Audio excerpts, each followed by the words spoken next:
Hey y'all, we're here today to talk about meiosis. Now meiosis is a form of cell division that results in gametes, which if you're a male are sperm, and if you're a female they're egg. We've got a great illustration of the two here. Here's an egg or an oocyte, and there's a sperm on its way in to meet said egg. Both these are haploid cells, are specialized sex cells, again known as gametes. So after the break, let's start by just reviewing our different cell types. There's somatic and there's sex cells. Somatic cells are everything in your body with the exception of your gametes. Those are sex cells. So sex cells are going to be sperm if you're male and egg if you're a female. Here's an example of sperm and egg. And these are neurons, which are brain cells. That's an example of a somatic cell. Now there's two types of cells, so logic would hold that there needs to be two types of cell division. The first of is meiosis. We discussed this before Thanksgiving break. That's where somatic cells divide. So remember, before this, in the cell cycle, during interphase, the DNA copies itself. That way each daughter cell can have identical DNA to the parent cell. This is done by first replicating the DNA and then separating those sister chromatids during cell division. The end of cell division produces two daughter cells after cytokinesis. Remember, mitosis is that P, M, A, and T phase where the nuclei dissolve, the chromosomes line up, they get pulled to the opposite side, the nuclei reform, and now you've got one cell with two nuclei, so you have to have that cytokinesis phase that divides the cell membrane and the cytoplasm by pinching them in the middle along what's known as a cleavage furrow. After this, you have two daughter cells that are identical to the parent cell. So here's an illustration. One parent cell, notice there's 4 different chromosomes. They replicate during interphase, so there's 4 little X's. That's when a chromosome replicates, and you got two sister chromatids attached at that centromere. And then after mitosis right here, you're back to 4 in each, because those sister chromatids, again, are ripped apart. You see that the parent cell is identical to the daughter cells in this way. Now, that's great if you want to make new skin cells or brain cells or hair or liver or blood cells or bone cells, because you want them to be identical to that parent cell. Think about it. If you cut yourself, you got a little scrape on your knee or something like that, you want those new cells to be just like the old cells. You don't want anything wacky showing up there. So you want a cell division process that creates new somatic cells that are identical to the parent. So in humans, you start with 23 pairs, you end with 23 pairs. So you start diploid and you end diploid. Now meiosis is a little different.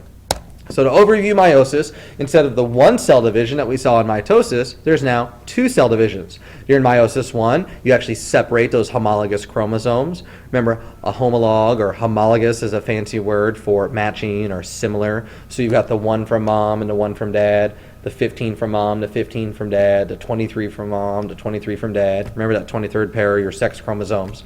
So you've got matching pairs that way. Whereas in meiosis 2, we'll find that is virtually near identical to mitosis, where you separate those sister chromatids.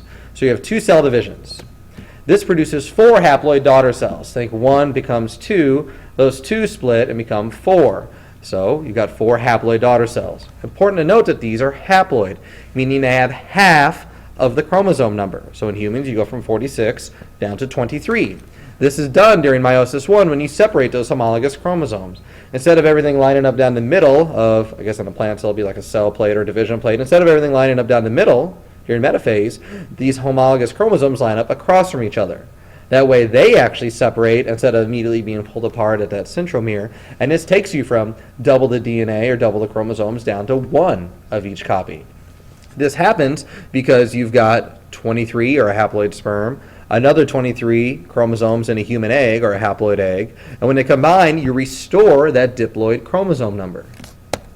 So this is a type of cell division that produces gametes, sperm and egg. So a good way to keep that apart is somatic with a T. Somatic cell division is from mitosis with a T, whereas meiosis makes gametes or sex cells. Lots of E's involved there. So mitosis makes somatic cells, whereas meiosis is a process of cell division that generates gametes or sex cells. So this is also a source of genetic variation in sexual reproducers. Because you're actually combining two separate, gene pools, essentially, that offspring, or that single-celled zygote, this restored diploid chromosome number, is going to be completely different than either of the parents. There might be some similarities, but there's mainly differences. And this is actually an advantage for a species. It may take more time to reproduce this way, but the increased genetic variation is an advantage, and we'll talk about that more next semester. So why is meiosis necessary? Well, remember that fertilization occurs when sperm meets egg. So you got sperm to sperm, egg to egg, everything goes according to plan. They fuse, and now you've got zygote to zygote. So this happens, and it creates a zygote with a diploid set of chromosomes. So you've got haploid, they come together to make a diploid. It restores that diploid chromosome number. If you didn't, you take this n plus n equals 2n approach. If you didn't cut that chromosome number in half during meiosis, then whenever they fuse at fertilization, you'd have way too many chromosomes. And like we learned in our last unit, too many or too few chromosomes is a problem. Sometimes it's a genetic disorder, a chromosomal disorder, but more often than not, no fertilization occurs in the first place. So here's a nice diagram. Again, this is a mathematical representation. This is more of a, picture or depiction, I suppose. You see how you've got one chromosome in here, one chromosome scrunched into the head of the sperm. Well, after fertilization, n plus n gives you 2n.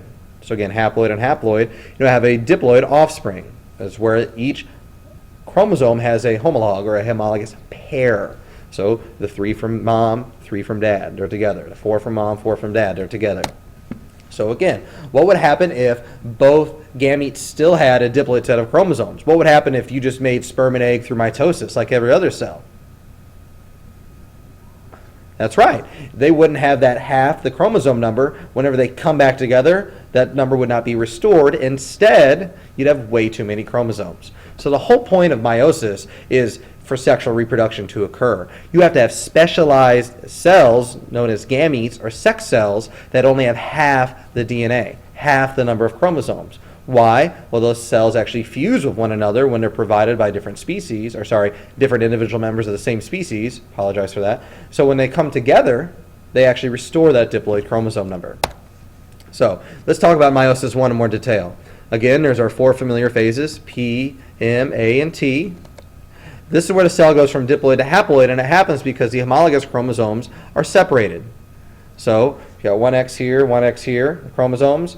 One goes to one side, one goes to the other. The separation of those from the parent cell of the homologs, the homologous pairs, to the daughter cells takes you from diploid to haploid. Crossing over and independent assortment also occur during this phase, or these phases, and that's the source of that genetic variation. So let's break those down. Here, you've got your magic starting to happen, and by magic I mean cell division. You've got your chromosomes matching up with their homologous pairs. You can see how instead of all lining up in one row down the middle of the cell, they actually line up across from their homologous pair. And then the chromosomes go to opposite sides. You notice how right here, they're not all red and blue, they're kind of multicolored? This is why. During crossing over, prophase 1, segments of non-sister chromatids trade DNA. And by non-sister, we mean they're not attached at the same centromere. They're homologous because they're on a similar chromosome, one from mom, one from dad, but there's subtle differences there. Now, they'll actually form and wrap around each other like so, and then when they do so, they exchange genetic information. They're similar enough that they could actually copy some DNA over, and they'll just exchange. So independent assortment also occurs during metaphase 1. Remember from our very first unit, the independent variable, it didn't rely on anything else. It was on its own. Same here. The way these things are assorted or arranged, the way they line up is independent. There's no rule or law that governs how these things line up during metaphase 1.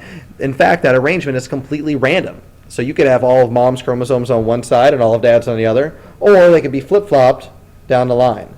Now remember, in humans, we have 23 pairs of these things. If you were to look at that, you actually have over 8 million possible combinations for independent assortment alone. You combine that with the near infinite amount of crossing over that can occur, and that's why, or a strong indicator of why no two sperm or no two egg are alike. And that's why you look around at our species, there's no two humans that are exactly alike. Maybe you feel like you've got a doppelganger out there, maybe you feel like there's someone else that looks just like you, or you look just like some celebrity, but you're obviously different. Even identical twins, there's differences, and we'll talk more about the genetics and epigenetics next semester, but there's even differences there.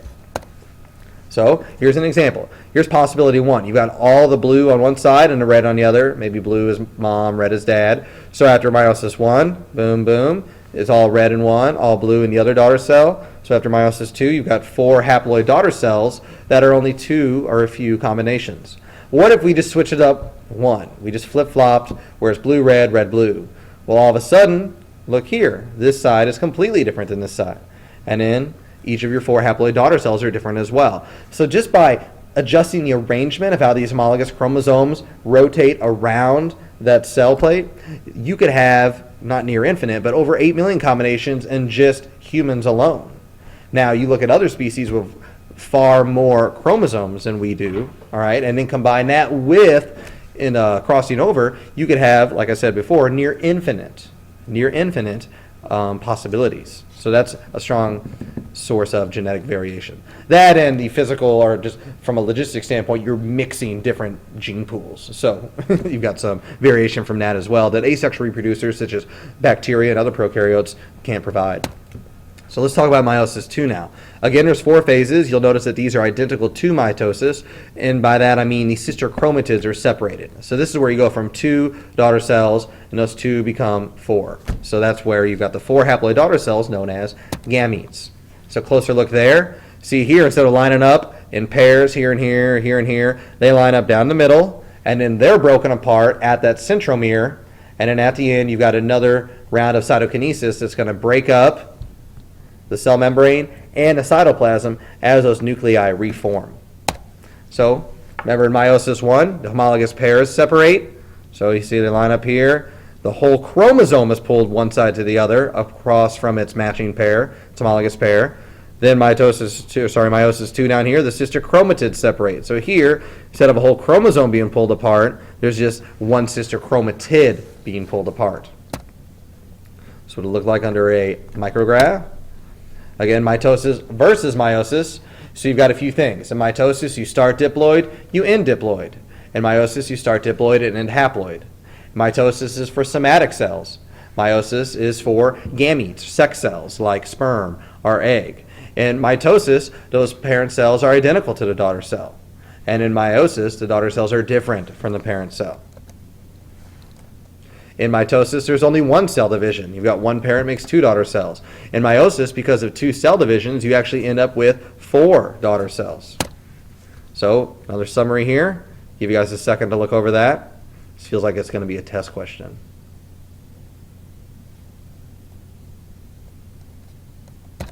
Now, for some of us, we'll go on and actually talk about spermato and oogenesis. So you don't necessarily make sperm and eggs the same way. Sperm and egg production through meiosis, again, like we said, you make 4 haploid daughter cells, but you notice in sperm, you've got far more sperm upon each ejaculation than you would eggs, because that's 1 egg released per month. So because the egg needs so much extra resources, you've got 3 of those actually are just non-functional polar bodies, they're known as, whereas each individual sperm will be viable. For spermatogenesis in detail, each daughter cell develops into a sperm, so you actually make 4 at a time. Remember, 2 cell divisions? You make 4 sperm at a time. This begins at puberty and ends at death. So, a younger person's sperm is just as good as an older person's sperm. So this process takes roughly 7 weeks to not only make a sperm, but then have it mature to where it's ready to be used. Body produces billions of sperm at a time. This happens in your testes. I'm sure you've learned about this in child development. Oogenesis, it's a fancy name for an egg, right? So it's how we make eggs. 1 daughter cell develops into an egg, and the rest become polar bodies.